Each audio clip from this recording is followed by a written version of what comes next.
আজকে আমার মনটা ভীষণ খারাপ, রান্না করতে একদমই মন চাচ্ছে না।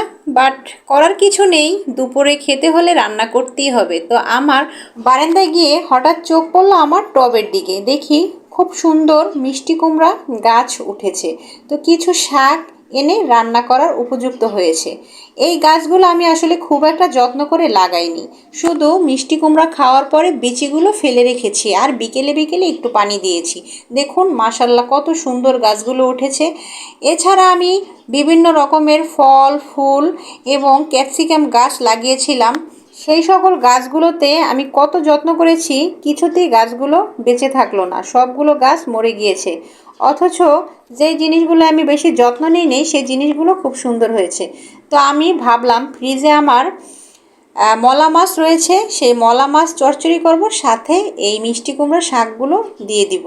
তো আমার দুপুরের খাবারটা ভালো হবে। বাচ্চাদের মুরগির মাংস রান্না করা আছে, ওরা ওগুলো দিয়ে খাবে, আর আমি এই গুঁড়া মাছ চচ্চড়ি দিয়ে ভাত খাবো মন ভরে গরম গরম ভাতের সাথে। যেই চিন্তা সেই কাজ, আমি বসিয়ে দিলাম গুঁড়া মাছ চচ্চড়ি। তারপরে আমি সাথে ভালোভাবে ধুয়ে মিষ্টি কুমড়া শাকগুলো পাশে বিছিয়ে দিয়েছি।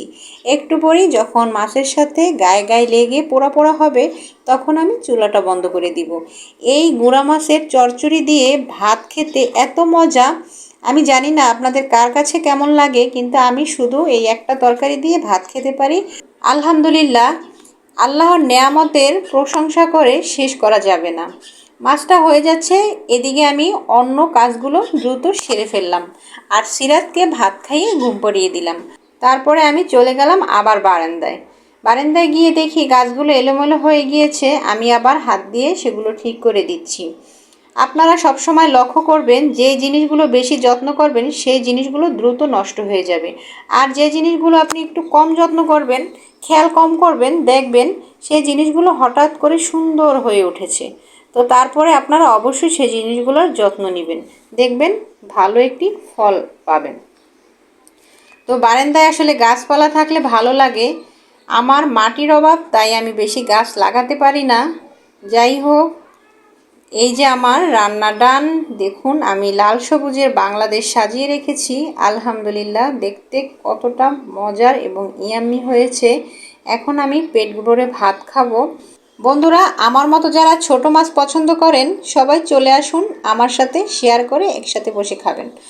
তো কেমন লাগলো আমার আজকের ব্লগটি অবশ্যই জানাবেন, কে কোথা থেকে দেখছেন তাও জানাবেন। আর আমার ব্লগটি ভালো লাগলে লাইক কমেন্ট শেয়ার করতে ভুলবেন না। ভালোবাসা অবিরাম সবার জন্য শুভকামনা। খেতে খেতে সবার কাছ থেকে বিদায় নিচ্ছি। সবাই ভালো থাকবেন, সুস্থ থাকবেন। আল্লাহ হাফেজ। আসসালামু আলাইকুম।